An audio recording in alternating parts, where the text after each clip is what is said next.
Welcome to Kumaruuu. Today, we embark on an exciting journey into the world of coding. Join us as we unravel the complexities of the TCS NQT Coding Series. Get ready to sharpen your coding skills with us. In this series, we will demystify the TCS NQT coding questions, guiding you through the process of solving them effectively. As we dive into today's session, we'll be tackling a specific TCS NQT coding question from September 2022, Day 1, Slot 1. Let's explore the challenge together. Joseph is facing a tricky question in his digital logic subject. Our task is to convert a decimal value to its binary representation, toggle the bits, and present the final result. Let's break down this intriguing problem. To better understand the problem, let's consider an example. If the input is 10, the binary representation is 1010. After toggling the bits, we get 0101, revealing the decimal value 5. Let's delve deeper into this fascinating challenge. For further clarity, let's walk through additional examples. We'll explore different inputs and observe the process of toggling bits to derive the correct output. Let's establish a roadmap for solving the problem. We'll navigate through essential steps: input, binary conversion, toggling bits, binary to decimal conversion, and finally, the output. As we transition to the coding platform, each step will unfold, providing you with a clear and systematic approach to tackling the problem. Let's put our coding skills to the test.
Now, let's delve deeper into the Python code.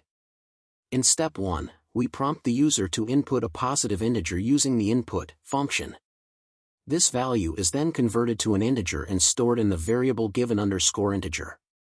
Step 2 involves converting given_integer to its binary representation using the bin function. We slice the result to remove the 0b prefix, leaving us with the binary representation stored in binary_representation. Next up, step 3 is all about toggling the bits. We initialize an empty string, binary_toggling, and use a for loop to iterate through each bit in binary_representation.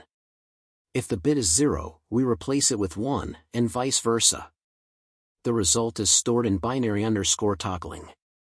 To visualize this toggling process, imagine flipping each bit. For instance, if the original binary representation is 1010, after the loop, binary_toggling becomes 0101. Step 4 focuses on converting the toggled binary representation, binary_toggling, back to a decimal number. We achieve this using the int function, specifying base 2 as the second argument. Breaking down the line decimal_number equals int, binary_toggling, 2, binary_toggling is the toggled binary representation, and the 2 signifies the base 2 conversion. This step essentially reverses the binary to decimal process. In the final step, step 5, we print the decimal_number, which is the ultimate result of the entire process. This completes our journey from inputting a positive integer to obtaining the desired output. As we wrap up the coding portion, let's take a moment to admire the elegance of our solution. The code captures each step intricately, from user input to toggling bits and converting back to decimal. This well-structured approach ensures a robust solution to the TCS NQT Coding Challenge. We've successfully cracked the TCS NQT coding problem. Stay tuned for more problem-solving videos in this series. A heartfelt thank you for being a part of today's session. Remember, practice makes perfect in the world of coding. Keep coding, keep learning, and stay curious. Until next time, happy coding!